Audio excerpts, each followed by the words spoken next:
여러분, 봄날이 참 아름답습니다. 한국에서는 올은 실록의 계절이라고 그러는데요. 저는 봄이 되면은 가장 저에게 가슴 설레게 하는 것이 바로 무엇이냐면은 실록입니다. 실록이 무엇입니까? 보들보들하고 연한 연두색의 잎사귀죠. 어느 순간에 창문 밖을 내다봤을 때에 어, 그 푸르른 잎사귀들을 마구마구 뿜어내듯이, 이게 피워내듯이 이 큰 나무에 붙어 있는 그런 모습을 보면 참, 아름답다, 신기하다는 생각을 하게 됩니다. 바로 그 옆에는 어떤 나무들이 있냐면요. 참, 우리 지역에는 아카시아 나무가 있습니다. 아이보리 색깔의 아카시아 나무. 그 향도 상당히 강하죠. 근데 멀리서 창밖으로 이렇게 내다보면은 그 실록을 이렇게 붙이고 있는 큰 나무와 그 옆에 아이보리 아카시아 나무를 이렇게 사이로 겹쳐 있는 그 모습. 뭔가 그 속을 관통해서 뭔가 신비로운 모습이 저를 이렇게 빨아들이는 그런 느낌이 없잖아 있습니다. 그래서 저는 며칠 전부터 어떤 생각이 드냐면요. 그 잎사귀와 잎사귀 사이에서 우리로 하여금 완전히 투명하게 끝까지 볼 수는 없지만은 언뜻 그 틈 사이로 우리의 시선이 가게 하면서 나니아 연대기가 이렇게 팍 떠오릅니다. C.S. 루이스가 쓴 나니아 연대기, 여러분 영화로 많이 보셨을 것 같은데요. 그게 보면은 이 옷장이 나오잖아요. 옷장, 그 워드롭이라고 그러죠. 옷장을 열면은 완전히 또 다른 세계가 열리는 것을 우리가 볼 수가 있는데요. 여러분, 그런 느낌이 듭니다. 정말 그 옷장을 들어가면은 완전히 새로운 세계가 열리는 것처럼 그 나무 잎과 잎사귀 사이를 통해서 뭔가 신비한 세계를 이렇게 보게 하는데요. 상상하게 하는데 그것이 제게는 무엇이냐면은 바로 완성될 하나님의 나라, 천국입니다. 우리가 알다시피 바울을 통해서 하나님은 우리에게 천국을 하나님 완성될 그 나라를 하나로 이야기하는 것이 아니라 여러 가지 그림을 통해서 우리로 하여금 연상, association, 상상하게 만들죠. 생각하게 만드는 거죠. 그 그림 중에 하나가 하나님 나라를 우리가 상속자로 이어받는다는 것입니다. 상속자가 되어서. 그래서 우리가 상속자이기 때문에 하나님을 아버지라고 부르는 것입니다. 하나님 아버지라는 의미는 우리는 그의 아들이고 그의 상속자라는 뜻이에요. 그 완성될 그 나라를 우리가 아들로서 물러받는다는 것입니다. 예수 그리스도의 죽음을 통해서 마치 죽음을 통해서 유산을 받는 것처럼 우리가 예수님의 십자가의 은혜를 통해서 하나님 나라를 하나님 아버지로부터 물러받는 것입니다. 그리고 또 하나 보여주는 그림이 무엇입니까? 오늘 우리 피지상 기도했던 것처럼 우리를 신부로 세워주셨는데 천국 잔치입니다. 천국은 혼인 잔치와 같다고 하는데 바로 예수 그리스도가 우리의 신랑이고 우리는 그의 신부가 되어서 그 나라에 우리가 들어가게 됩니다. 자, 이런 하나님 나라의 그 황홀한 그 천국을 하나님은 교회를 통해서 보여주시고 언뜻 보여주시고 교회를 통해서 세상으로 하여금 그 나라를 보게 하시고 교회를 통해서 그 나라가 이 땅에 침노하게 하시고 전진하게 하시고 어드밴스 앞으로 나아가게 하신다고 성경은 우리에게 말합니다. 자, 하나님은 세상을 창조하시고 인간의 죄로 타락했고 부서졌지만은 하나님은 능력이 있어서 그 나라를, 그 세상을, 그 우주, 그 피조 세계를 재창조하시겠다는 것입니다. 그것을 바울은 만물을 충만하게 한다, 만물을 채운다라고 합니다. 그 만물을 채우는데 예수 그리스도가 머리가 되고 우리는 그의 지체가 되어서 하나님은 교회를 통해서 만물을 채우시겠다는 것입니다. 하나님이 채우는 그 과정을 다른 말로는 하나님의 선교라고 그럽니다. 그 하나님의 선교에 우리를 동참시키셔서 우리를 하여금 하나님의 동력자가 되게 하는 것입니다. 그러므로 우리는 교회가 얼마나 중요한지를 알게 되는 것입니다. 우리 한 사람 한 사람이 교회지만 우리 믿는 자들의 무리가 교회가 되었어. 교회를 하늘로부터 예수 그리스도가 죽으시고 부활하시고 성천하셔서 성령을 통해서 하나님의 선물을 우리에게 주시면서 우리를 하나님의 것으로 하나님으로 채워주셔서 우리를 충만케 하셔서 우리를 통해서 세상을 채워 가시겠다는 것입니다. 하나님은 교회를 통해서 우리를 통해서 믿는 자들을 통해서 그런데요, 지금 우리는 교회의 나름대로 위기를 보고 있습니다. 특별히 코로나 팬데믹을 통해서 통계에 따르면 많은 젊은 사람들이 교회를 떠나가고 있다는 것입니다. 여러분 요즘에 교회 안 나가는 성도, 믿음은 있는데 나는 예수를 믿는데 교회는 안 나가겠다. 그렇게 생각하고 살아가는 사람을 뭐라고 하냐면은 가나안 성도라고 합니다. 가나안. 거꾸로 하면 안 나갑니다. 안 나가. 그거를 좀 좋게 말해서 가나안이라고 하는 거죠. 가나안 성도들. 여러분 가나안 성도들이 굉장히 많이 불어났는데 특별히 이 코로나 팬데믹을 통해서 온라인으로도 접속을 하지 않고 정말 자기 홀로 살아가는 사람들. 그거는 하나님의 이 창조 목적과 하나님의 구원 계획에 이게 부합하지 않는 반대로 가는 그런 모습이라고 할 수가 있습니다. 자, 에베소 교회는 우리가 잘 아는 대로 그곳에는 아데미 신전이 있었습니다. 파르테논 신전보다도 몇 배나 더 큰 아데미 신전이 상징하는 바가 있었습니다. 그것은 정말 인간 정욕대로 인간의 안목의 정욕, 이생의 자랑 그대로 살아가도록 부추기는 것이 바로 한마디로 말하면 아데미 신전이었습니다. 아데미 신전이 가지고 있는 그 상징성이 있어요. 엄란하고 너희들 인간들의 탐욕을 부추기면서 너희들 생각대로 마음대로 본성에 따라 살아가라는 것입니다. 본성을 도와주도록 있는 것이 바로 아데미 신전이라는 거예요. 여러분 예수를 믿게 된 사람들이 여전히 아직도 일부는 그 모습 그대로 아데미 신을 중심으로 살아가던 그런 모습을 그대로 보여주고 있다는 것입니다. 그래서 바울은 에베소 교회에 보낸 편지에서 예수 믿기 전과 예수 믿던 후의 삶은 완전히 다르다는 거예요. Before Christ가 있고 After Christ가 있는데 그거는 완전히 달라야 된다는 거예요.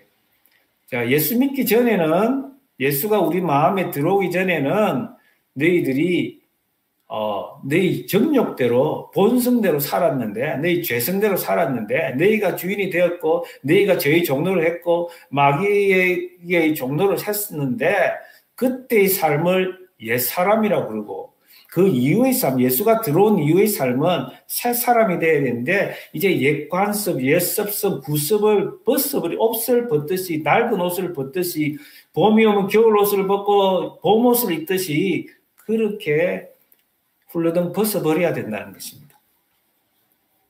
한 사람 안에 두 본성이 있다고 하는 것이 아니라 우리 인간에게는 하나님을 반역하는 그런 영역이 있었고 그 잔재가 있다는 것입니다.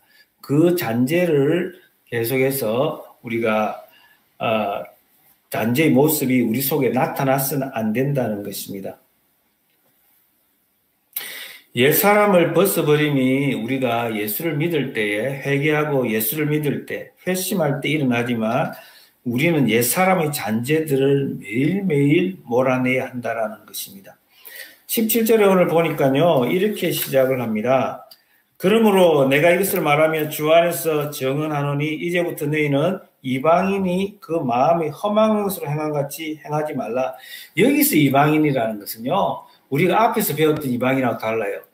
우리 유대인하고 너희 이방인이라고 말했던 것은 예수 그리스도 안에서는 신분의 차이도 없고 그리스도 안에 들어오면 누구나 한 형제라는 것을 우리에게 가르쳐 주었습니다.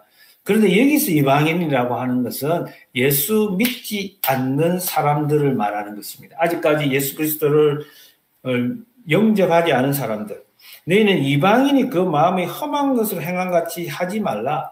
즉 너희가 이전에 예수를 믿기 전에 그런 이방인의 모습이 나타나서는 안 된다는 것입니다.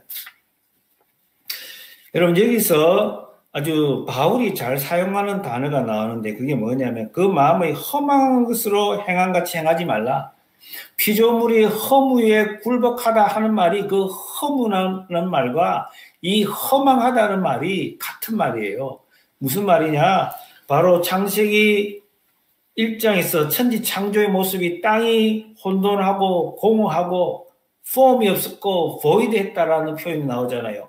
그 말은 하나님께서 창조 이전에 그 세계가 그런 모습이었다는, 혼돈하고 공허했던 그 모습을 한마디로는 케이아스라고 그러고, 하나님께서 거기에 호흡을 불어넣으시고 말씀을 통해서 빛이 있으라 해서 빛이 있으시고 하나님의 창조로 인해서 그 창조 세계가 코스모스 질서의 세계가 되었는데, 그 질서 이전의 그 모습, 그 공허함, 그 허망함이 이방인들에게, 예수 믿지 않는 자들에게는 그 모습이 그대로 있다라는 것입니다. 여러분, 공허라는 게 무엇입니까? 텅 비어 있다는 것은 하나님은 만물을 채우시겠다고 하시고, 교회를 하나님의 선물로 채우셔서 교회를 통해서 만물을 채우시겠다고 하시는데, 충만하게 하시겠다고 하는데, 여러분, 그런데 그 하나님의 은혜를 누리지 못하고 하나님의 은혜에 우리의 욕심을 내서 그 은혜를 막아낼 때에 우리 속에는 뭐가 있냐면은 여전히 마음이 공허하고 뻥 뚫려 있습니다. 이 공허는 하나님만이 채울 수가 있는데, 여러분, 이 공허한 마음을 하나님으로 채우지 않을 때는 우리에게 무엇이 일어납니까? 중독이 일어납니다. 어딕션, 중독. 여러분, 하나님을 채우지 않으면 중독이 일어나서 사람들은 여러 가지 모습으로 중독에 빠지게 됩니다. 여러분, 모습은 어떻습니까? 그러므로 우리는 누구에게나 다 이게 공허하고 아직까지 우리의 구원이 완성이 되어 있지 않기 때문에 하나님은 날마다 우리에게 말씀을 주시면서 말씀으로, 하나님의 은혜로 우리를 채워가기를 원하십니다. 세상의 모습은 이런 허망한 공허한 것에 그치는 것이 아니라 총명이 어두워지고 그들 가운데 있는 무지함과 그들의 마음이 굳어짐으로 말미암아 하나님의 생명에서 떠나 있도다. 여러분, 아무리 세상 공부를 많이 한 사람도 이 하나님의 은혜, 하나님으로 체험을 받지 않는 사람의 특징이 뭡니까? 이게 영안이 열리지 않아서 자기는 똑똑하다고 하지만은 총명이 없어요. 마음이 또한 굳어져 있고, 이런 모습은 하나님의 생명에서 떠나 있다는 것입니다. 살아있으나 죽은 모습이라는 거예요. 마치 어떻게 이야기를 할 수 있냐면요, 큰 나무가 이게 뿌리째 뽑혀서 있는 모습. 그러나 우리가 큰 나무가 뿌리째 뽑히면은 당분간은 나무 자체에 있는 영양분에 의해서 이 잎사귀는 여전히 푸르름을 드러내고 있습니다. 그러나 시간과 함께 그 자체 안에 있는 영양분이 고갈되면은 이렇게 그 튼튼하고 그 키 큰 나무가 이렇게 죽은 모습으로 나타나는 것이죠. 바로 예수가 없는 인생은 끝으로는 아직까지 살아있어 보이지만은 살아있는 모습이 아니라는 것입니다. 영적으로는 죽어 있는 모습이고, 그들의 모습은 한마디로 총명이 어두워져 있고 무지하고 마음이 굳어져 있다는 것입니다. 여러분, 이런 모습을 대표적으로 보여주는 사람이 누굽니까? 우리가 아침마다 요즘에 확인하고 있잖아요. 바로 이 모습입니다. 완악하고 불순종하고 하나님하고 타협하려고 그러고, 또 상황이 호전되면 또 그 마음이 바뀌고, 이런 모습이 바로 이 총명이 어두워지고 무지하고 굳어진 마음의 모습이라고 할 수가 있습니다. 또한 성경은 계속해서 바울을 통해서 이렇게 말합니다. 그들의 삶의 결과가 있다는 거예요. 그들의 삶의 결과는 어떻게 되느냐? 감각 없는 자가 되어 방탕에 방임하여 모든 더러운 것을 더러운 것을 욕심으로 행하고 감각 없는 자가 되어서 마치 우리가 마취를 하면 여러분 치과에 가서 이렇게 마취를 할 때가 있잖아요. 그러면은 이게 우리가 그 생각을 하지 않으면은 마취가 심할 경우에는 그냥 우리가 얼마든지 이게 잇몸을 물 수도 있어요. 감각이 없으니까, 감각을 잃었으니까. 마치 그런 것처럼 이 사람들이 감각이 없어서 양심이 마비가 되어가지고 심장에 마취가 되듯이 양심에 보이지 않는 양심이 마비가 되어가지고 그냥 죄에 대해서 무감각한 거예요. 하나님에 대해서 감각이 없어지는 것입니다. 그래서 이들이 방탕하고 방임하여 모든 더러운 것을 욕심으로 행하고 특별히 이 감각이 없다라는 말에 이어서 방탕하게 된다라고 하는데요. 더럽고 욕심 이런 말들은 성적인 것하고 상당히 관련이 있습니다. Up to sensuality, greed, to practice every kind of impurity. 여러분, 이 더러운 것, 이 욕심 속에는 우리의 정욕이 원하는 그대로. 여러분, 그래서 세상 사람들은 감각이 없는 자가 되어서 이렇게 성적으로도 문란하게 되고 음란하게 되고 또 이 탐욕으로 살아가게 됩니다. 아무리 많이 가져도 또 가지고 싶어 하고 여러분 있는 자들 한번 보세요. 우리가 가끔씩 언론을 통해서 보면은 고위공직자 중에서도 재산이 많은 사람들이 있는데 그 재산에 감사하며 살면 될 텐데 또 그것 가지고 또 어떻게 부정을 행하면서 아는 자기들끼리 어떤 사모펀드를 한다든지 여러 가지 방식으로 계속해서 욕심이 끝이 없는 것을 우리는 볼 수 있잖아요. 자, 우리가 옛 모습을 버리지 않으면은 우리도 여전히 세상처럼 그리 감각 없는 자처럼 될 수 있다라는 것을 말합니다. 그런데 20절, 21절 보면요. 우리가 예수 믿기 전과 예수 믿은 후가 완전히 달라져야 되는데 그 분수령이 있다는 것입니다. 20절, 21절 보면 오직 너희는 그리스도를 그같이 배우지 아니하였느니라. 너희들이 그런 모습이 아직도 나타나는 부분들이 있다는 거예요.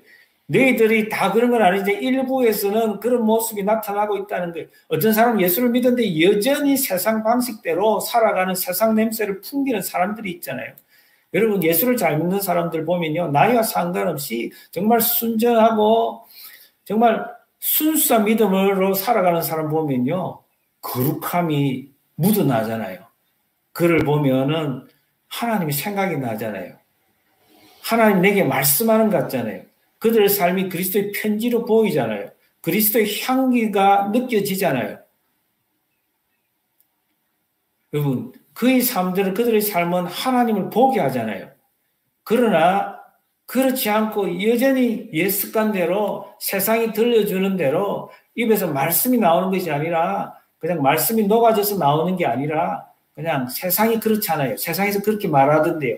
세상의 말씀이 우리를 이겨야 되는데 말씀이 우리를 이기지 못하고 우리의 정욕이 이기고 세상의 말씀을 밀어내서 세상의 모습이 나타나는 사람들 그런 모습이면 안 된다는 거예요. 그렇게 해서는 우리를 통해서 만물을 채워가기 수가 없다는 거예요. 하나님은 우리를 통해서 만물을 채워가겠다는 거예요. 허망한 인생들, 감각이 없는 그 인생들을 들에게 우리를 통해서 하나님을 보여주시겠다는 거예요. 20절에 보시면 오직 너희는 그리스도를 그같이 배우지 아니하였다.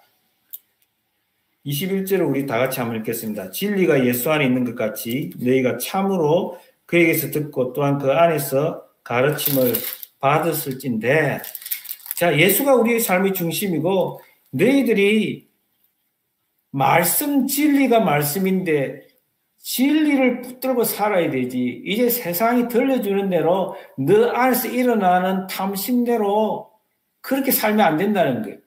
진리는 어디 있다고요? 예수 안에 있는 것입니다. 너희가 참으로 그에게서 듣고 또한 그 안에서 가르침을 받았을진데 여러분 말씀이 얼마나 중요한지 오늘 또 우리에게 확인해 주는 것입니다.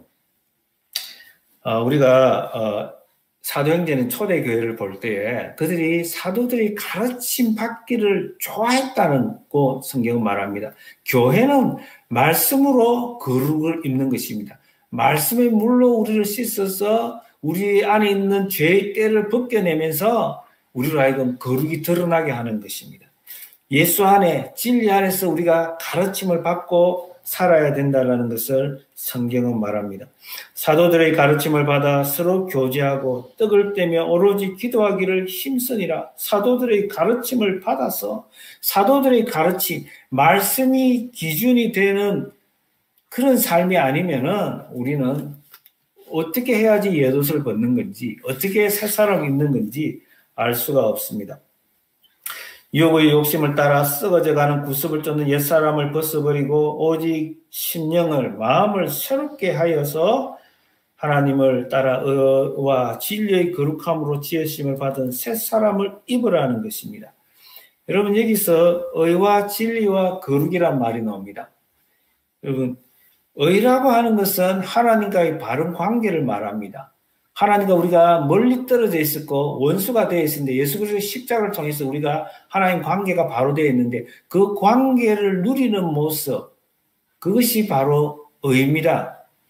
여러분 진리의 거룩함, 진리는 하나님 말씀입니다. 하나님과의 관계는 어떻게 맺습니까? 기도를 통해서. 진리는요 말씀을 들음으로써, 말씀을 배움으로써, 말씀과 기도를 통해서 거룩함으로 지으심을 받아서 새 옷을 입게 되는 것입니다. 우리가 새 옷을 입으면 기분이 좋잖아요. 여러분 겨울 옷을 이렇게 벗어 던져버리고 이 봄옷을, 가벼운 봄옷을 입어보세요. 얼마나 기쁩니까? 별것 아닌 것 같아도 마음이 굉장히 좋아지는 것을 느끼잖아요. 여러분 우리가 새 사람, 새 옷을 입으라고 그러는데 그 새 옷을 그리스도의 옷이라고도 그러고 그 새 옷을 또 뭐라고 합니까? 예수의 옷, 거룩의 옷, 진리의 옷이라고 합니다.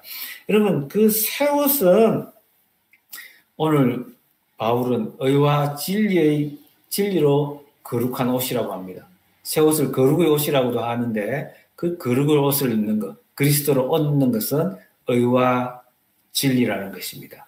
하나님과의 관계를 통해서 매일매일 우리가 성령에 깨어 있어서 하나님을 인정하고 예수를 나의 왕으로 모셔드리면서 엎드리거나 서 있거나 언제나 예수님과 우리의 세포가 호흡하는 그런 모습입니다. 그게 의롭게 살아가는 모습입니다. 진리로 말씀을 묵상하면서 말씀을 통해서 하나님과 교제하면서 우리가 하나님을 닮아가고 거룩하게 나아가는 것입니다. 그것이 새 사람의 모습이라는 거예요. 하나님은 우리에게 계속 거룩을 이야기하면서 내가 거룩하니 너희도 거룩하라고 하시고 출애굽 과정에서 하나님께서 재앙을 내리실 때도 특별히 고센 땅에 있는 히브리 사람들을 지켜주시고 그들과 세상과 구별하시면서 그들을 하나님께서 이끌어 주셨던 것을 우리는 알 수가 있습니다. 그렇습니다. 우리는 구별되게 살아야 합니다. 하나님의 거룩을 드러내야 합니다. 이것이 바로 하나님 백성의 모습이 되어야 하는 것이죠. 하나님은 우리를 사랑하시되 예수 그리스도의 신부가 되어서 순결하게, 어떤 신부요? 순결한 신부요. 더러운 신부가 아니에요. 순결한 신부로서 우리를 살아가게 합니다. 세상에서 어떤 돈을 많이 벌고 어떻게 가지고 싶은 거 다 가지고 이런 성공이 우리의 삶의 목적이 아니라 순결한 신부가 되는 것. 하나님의 거룩을 드러내고 거룩한 삶으로 세상으로 하여금 하나님을 보게 하는 것이 우리의 인생의 목적입니다. 계속해서 말합니다. 새 사람을 입는다는 것은 거짓을 버리고 거짓말을 하지 말라고 합니다. 25절이죠. 그런데 거짓을 버리고 각각 이웃과 더불어 참된 것을 말하라. 이는 우리가 서로 지체가 됨이라. 여러분 거짓이라는 게 굉장히 이게 우리가 버려야 할 중요한 대목입니다. 거짓말 쉽게 할 수가 있는데요. 그런데 우리가 이제 예수를 믿게 되면 새 사람이 되려고 하면, 새 사람을 누리려고 하면 거짓을 벗어야 되는데 이 작은 거짓말들이 위험합니다. 여러분 작은 쥐구멍이 댐을 허문다는 말이 있습니다. 여러분 작은 균열이 금이 나면은 그게 위험한 것처럼 여러분 그 금이 있으면은 여러분 흔들면은 그냥 와르르 무너지는 것처럼 이 작은 구멍이라는 게 굉장히 위험합니다. 그 구멍 역할을 하는 것이 바로 거짓입니다. 마귀가 거짓의 압이잖아요. 마귀가 우리를 놀이터 삼을 수 있는 것이 바로 중에 하나가 거짓입니다. 그런데 여러분 우리가 아직까지도 성숙하지 못하고 우리가 아직도 자격지심도 있고 낮은 자존감이 아직도 가지고 있어가지고 참 우리를 이렇게 세상이 부끄럽게 할 때, 그럴 때 부끄러움을 당하지 않기 위해서 거짓말을 할 때도 있습니다. 그럴 때는 우리는 하나님을 바라보면서 적어도 침묵을 하면 됩니다. 괜히 거짓말할 필요가 없이 침묵을 하시면 되는 거예요. 하나님, 나를 도와주세요 하면서 그 순간에 하나님을 바라보시면 되는 것입니다.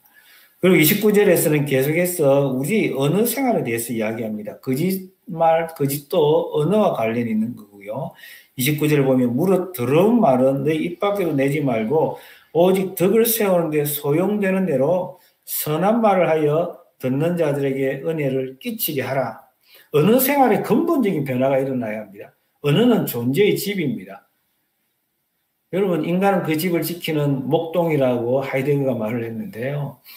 우리의 존재의 집, 우리의 인생의 집의 모습은 여러분이 그 사람 집에 가보고 그 사람 집이 몇 평에 사는지 또는 하우스에 사는지 타운홈에 사는지 뭐 렌트에서 사는지 그런 것이 그 사람 인생의 모습이 아니고 그 인생의 모습, 그 인생의 집은 진정 뭐냐면은 그 사람의 언어 생활을 통해서 나타난다는 것입니다. 그래서 우리가 언어 생활에 근본적인 변화가 일어나야 되는데 더러운 말은 입 밖에도 내지 말고 어떻게 말해야 되냐? 덕을 세우는데 소용되는 대로 선한 말을 하여 듣는 자들에게 은혜를 끼치게 하라는 것입니다. 우리가 말을 하면 이 말을 하면은 상대방을 이렇게 빌드업 세워주는지 이렇게 그 사람을 해체시키는 건지 그거를 우리가 생각하고 선한 말을 해라는 것입니다.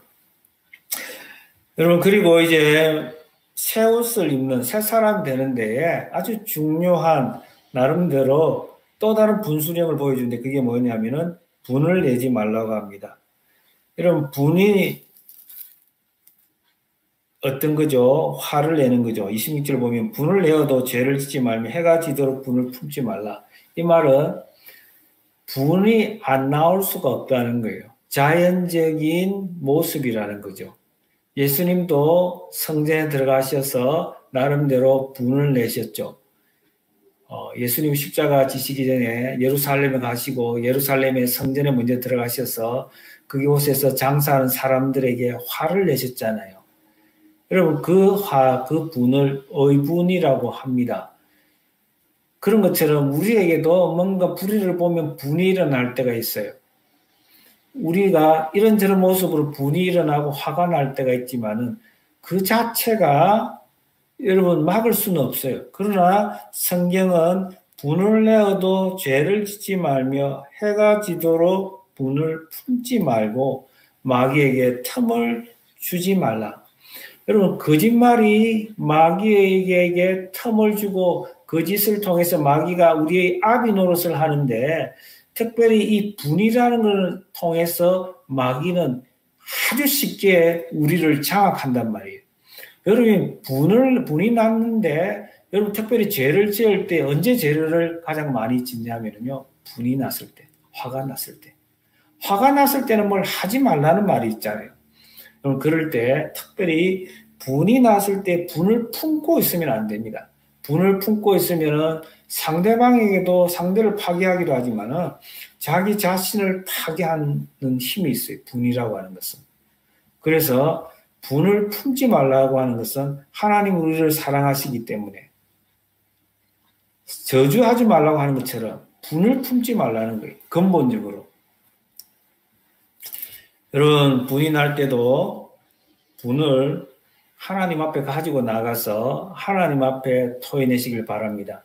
해가 지도록 이불 속에까지 가지고 들어가서는 그 분이 여러분의 영혼을 파괴시킨다는 사실을 기억하기를 바랍니다.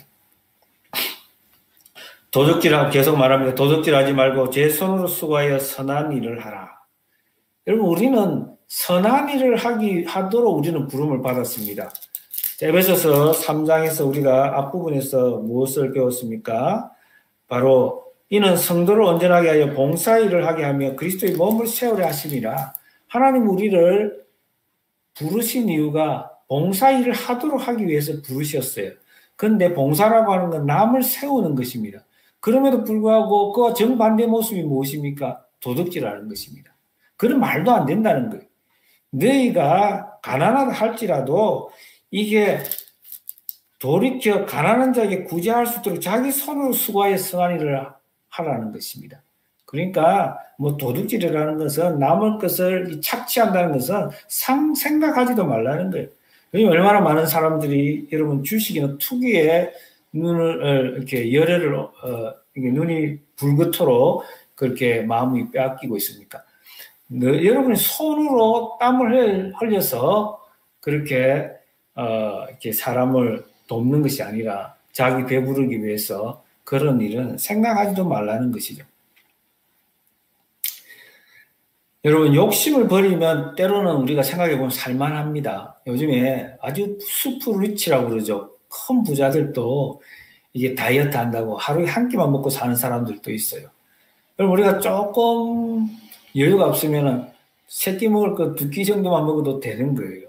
그러니까 우리가 욕심을 조금 줄이면은 뭐 얼마든지 또 구제도 할 수도 있고 이렇게 만족하며 살 수 있다는 것이죠.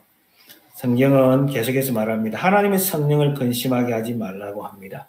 하나님은 우리를 구원의 백성으로 불러주시면서 성령으로 우리의 하나님의 구원의 보증이 되게 하시면서 하나님 주실 그 기업의 보증이 되게 하면서 우리를 안에서 거룩하게 하며 성화시켜 나가고 있습니다. 근데 성령은 정말로 하나님의 마음을 통달해서 우리를 거룩한 신부로 만들어가고 있는데 너희들이 여전히 세상 방식을 버리지 못하고 옛옷을 입고 냄새나게 산다고 한다면 그것은 성령의 마음을 걱정하게 만든다는 것입니다. 그렇게 하지 말고 우리가 이제 살아가야 할 방향이 어떤 거냐면 32절 마지막 절입니다. 서로 친절하게 하며 불쌍히 여기며 서로 용서하기를 하나님이 그리스도 안에서 너희를 용서하신 같이 하라. 여러분 친절이라고 하는 말은요. 한국 사회에서는 그렇게 중요하지 않은 것 같지만은 미국 사회에서 친절이란 중요하잖아요. 서구 사회에서. 성경에서 친절이란 굉장히 중요합니다. 이 친절이 하나님의 자비에서 나오는 것입니다. 하나님이 우리를 자비로운 눈으로 보시고 긍휼을 베풀어 주시잖아요. 친절하게 하며 불쌍히 여기며 창자가 끊어지는 그 고통이 이 불쌍히 여기다는 말이라고 그랬죠. 불쌍히 여기며 서로 용서하며 하나님이 그리스도 안에서 너희를 용서하신 같이 하라. 너희들이 이제 사람들을 볼 때에 그들을 통해서 뭔가 얻어내려고 하지 말고 이제 사람을 볼 때에 어떻게 해야 되느냐. 세상을 볼 때에 그리스도의 마음으로 하나님이 그리스도 안에서 너희를 용서하신 같이 그리스도가 이제는 너희 삶의 중심이 되어야 되고 그리스도가 너희 삶의 표준이 되어야 되고 그리스도가 너희 삶의 존재의 이유가 되어서 하나님이 그리스도 안에서 너희를 용서해서 너희를 하나님의 아들로 삼아서 영원한 하나님 나라를 기업으로 주시는 것처럼 이제는 하나님이 그리스도 안에서 너희에게 하신 것처럼 너희도 그런 마음으로 그 기준으로 세상을 보지 않겠느냐는 거예요. 용서를 받은 사람처럼 사랑을 받은 사람처럼 그렇게 사람을 보지 않겠느냐. 그렇게 해서 친절하게 그렇게 해서 불쌍히 여기라는 것입니다. 사랑하는 성도 여러분, 우리는 이제 그리스도 안에서 살아가는 사람들입니다. 그냥 살아가는 것이 아닙니다. 성령을 통해서 우리를 하나님의 거룩의 옷을 입게 하면서 우리를 통해서 부서진 세상을 타락한 인간들을 채워가기를 원하십니다. 하나님의 충만한 것으로. 여러분, 우리는 정말 아무것도 아니지만 하나님은 이 계획을 한 번도 포기한 적이 없습니다. 우리 아가페 교회가 바로 그 목적을 위해서 세상을 충만하게 하시겠다고 재창조하시겠다는 그 구원 계획을 가지고 우리 아가페 교회를 세웠습니다. 우리는 그 아가페 교회의 우리 한 사람 한 사람이 바로 그 아가페 교회이기도 합니다. 여러분, 이 하나님의 부르심을 기억하시면서 이 봄에는 자연보다 더 아름다운 모습으로 옛옷을 벗어버리고 새 옷으로 갈아입어서 하나님을 노래하는, 하나님을 찬미하는 아름다운 고도 영화로운 하나님의 도구가 되기를 주님의 이름으로 축원합니다. 하나님 아버지 안에 감사를 드립니다.